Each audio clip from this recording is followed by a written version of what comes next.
Channel कोकणच्या समृद्धीचं विलीना ठाकूर आपल्या सर्वांचं कोकणशाहीच्या सकाळच्या बातम्या विशेष बुलेटिन मध्ये स्वागत।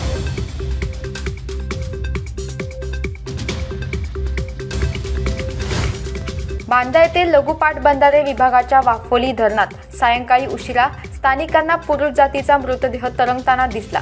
स्थानिक युवक अंघोळीसाठी गेले असता त्यांना खोल पाण्यात हा मृतदेह दिसला। त्यानंतर हा मृतदेह बाहेर काढण्यासाठी प्रयत्न करण्यात आले।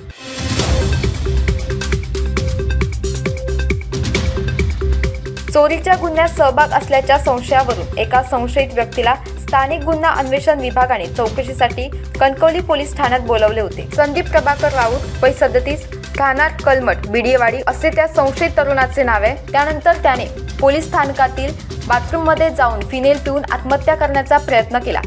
आत्महत्येचा प्रयत्न केल्याप्रकरणी कणकवली पोलीस ठाण्यात गुन्हा दाखल करण्यात आलाय।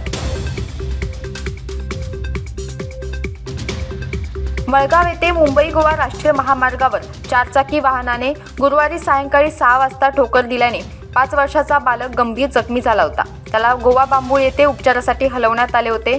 दरम्यान शुक्रवारी त्याचे निधन झाले। ध्रुव गौरव पावसकर वय 5 वर्ष राहणार मानगाव दत्तनगर असं त्याचं नाव आहे। आंतरराष्ट्रीय बाजारात कच्च्या तेलाच्या किमतीत कपात होत असल्यामुळे भारतातही नजीकच्या काळात पेट्रोल आणि इंधनाच्या दरात कपात केली जाण्याची शक्यता व्यक्त केली जाते।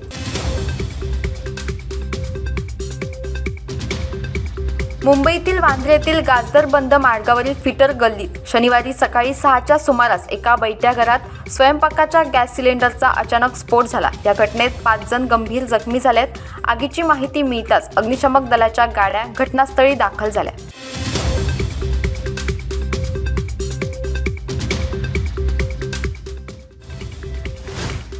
याबरोबरच कोकणशाहीच्या सकाळच्या बातम्यांमध्ये इथेच थांबतोय। पण तुम्ही मात्र दिवसभराचे अपडेट्स आणि ताज्या घडामोडी जाणून घेण्यासाठी कोकणशाहीचं YouTube चॅनल सबस्क्राइब करा, फेसबुक पेज लाईक करा आणि Instagram पेजला फॉलो करायला विसरू नका।